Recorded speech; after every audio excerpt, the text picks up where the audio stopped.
Facebook உள்ளிட்ட முன்னணி சமூக ஊடக வலைதளங்களில் பல்வேறு குழுக்களை உருவாக்கி சிறுவர்கள் மற்றும் பெண்களின் ஆபாச காணொளிகள் மற்றும் தனிப்பட்ட புகைப்படங்களை பணத்திற்கு விற்கும் மற்றும் வாங்கும் இணைய மோசடி குறித்து தகவல் வெளியாகியுள்ளதாக சிறுவர் மற்றும் மகளிர் விவகார அமைச்சு தெரிவித்துள்ளது.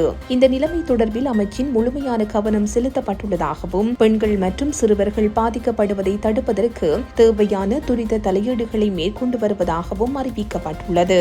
மேற்கொள்ளப்பட்ட ஆரம்பகட்ட விசாரணைகளில் தெரியவந்த தகவல்கள் தொடர்பில் ஆராய்வதற்காக இலங்கை போலீஸ் சிறுவர் மற்றும் மகளிர் பணியகத்திற்கும் கணினி குற்றப்புலனாய்வு பிரிவிற்கும் இவ்விடயம் அனுப்பி வைக்கப்பட்டுள்ளதாக அந்த அறிவிப்பில் தெரிவிக்கப்பட்டுள்ளது.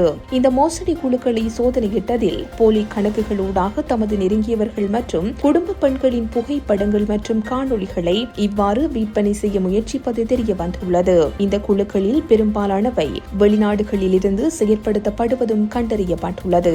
தமது குடும்பத்தைச் சேர்ந்த பெண்கள் மற்றும் சிறுவர்கள் வீட்டிலேயே இவ்வாறு பாதுகாப்பற்ற நிலைக்கு தள்ளப்படும் அபாயம் உள்ளதால் பெற்றோர்கள் தமது பிள்ளைகளின் சமூக ஊடக பயன்பாடு மற்றும் அவர்கள் பழகும் நண்பர்கள் குறித்து மிகுந்த அவதானத்துடன் இருக்குமாறு கோரப்பட்டுள்ளனர். ஒருவேளை குடும்ப உறுப்பினர் ஒருவர் இத்தகைய மோசடியில் பாதிக்கப்பட்டவராகவோ அல்லது இதற்கு அடிமையானவராகவோ காணப்பட்டால் உடனடியாக அவர்களை உளவியல் சமூக ஆலோசனைகளுக்கு உட்படுத்த நடவடிக்கை எடுக்குமாறு அறிவுறுத்தப்பட்டுள்ளது.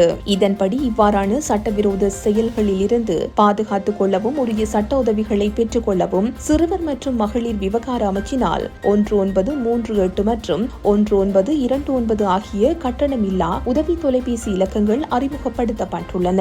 மேலும் இந்த அபாயகரமான நிலைமை குறித்து பயனர்களுக்கு விழிப்புணர்வை ஏற்படுத்துவதற்காக சமூக ஊடக ஆர்வலர்களும் தற்போது இணையத்தில் ஏராளமான கட்டுரைகள் மற்றும் காணொளிகளை வெளியிட்டு விழிப்புணர்வை ஏற்படுத்தி வருகின்றனர்.